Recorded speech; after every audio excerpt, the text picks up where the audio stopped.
வணக்கம் viewers, welcome to கருவேப்பிலை சமையல். பாருங்கள், இன்றைக்கி சூப்பராக ஒரு கை முறுக்கு பண்ண போகிறோம். சூப்பராக வந்தது. எப்படி வந்ததுன்னு பார்க்கலாம்.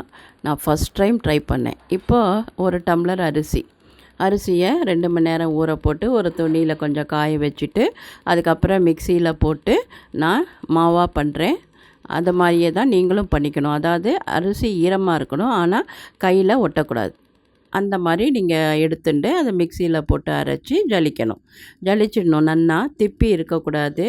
திப்பி இருந்தால் முறுக்கு வெடிக்கும். அதனால் நம்ம பொறுமையாக எல்லாத்தையுமே ஜலிக்கணும். எப்போவுமே ஒரு பட்சணம் பண்ணுறோன்னா மாவை ஜலிச்சிடணும். இந்த மாதிரி ஜலிச்சிட்டா கடைசியில் திப்பி வரும், அதை ரிமூவ் பண்ணிடணும். அதுக்கப்புறம் இப்போது 1 டம்ளர் மாவு எடுத்துருக்கோமா, அதை சூப்பராக ஜலிச்சிட்டோமா, அதுக்கு 1/4 டம்ளர் உளுந்து. சரிங்களா? எப்படி இருக்குதுன்னு மாவு காமிக்கிறேன்.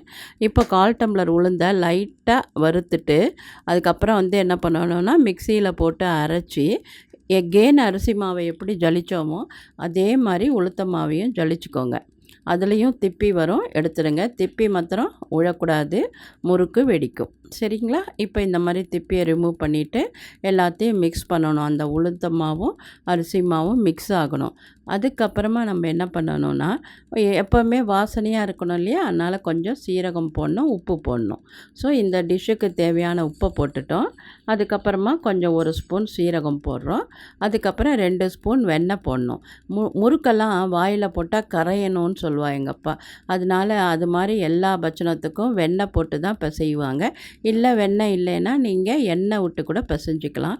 ஆனால் வெண்ணெய் விட்டால் சூப்பராக இருக்கும், வெண்ணெய் போட்டு பிசையும் போது. ஸோ நம்ம வெண்ணெயை போட்டு பக்குவமாக பிசைஞ்சிக்கணும். அதாவது நம்ம இட்லி தோசை மாவு முறுக்கு மாவுக்கெலாம் பிசையணும்ல, அந்த மாதிரி பிசைஞ்சிக்கணும். கொஞ்சம் லைட்டாக ஈரம் இருக்கும், ஏன்னா கையில் சுற்றணும் இல்லையா, அதனால் கொஞ்சம் ஈரமாக தான் நம்ம முறுக்க மாவை பிசைஞ்சிக்க போகிறோம். அதை துணியில் தான் சுற்றுவோம். அந்த ஈரம் அந்த துணி எடுத்துக்கும். ஸோ இப்போ நம்ம எப்படி பிசையிறதுன்னு நான் காமிச்சிட்டேன். இதை நம்ம எப்படி சுற்றணும் அப்படின்னு நம்ம பார்க்க போகிறோம்.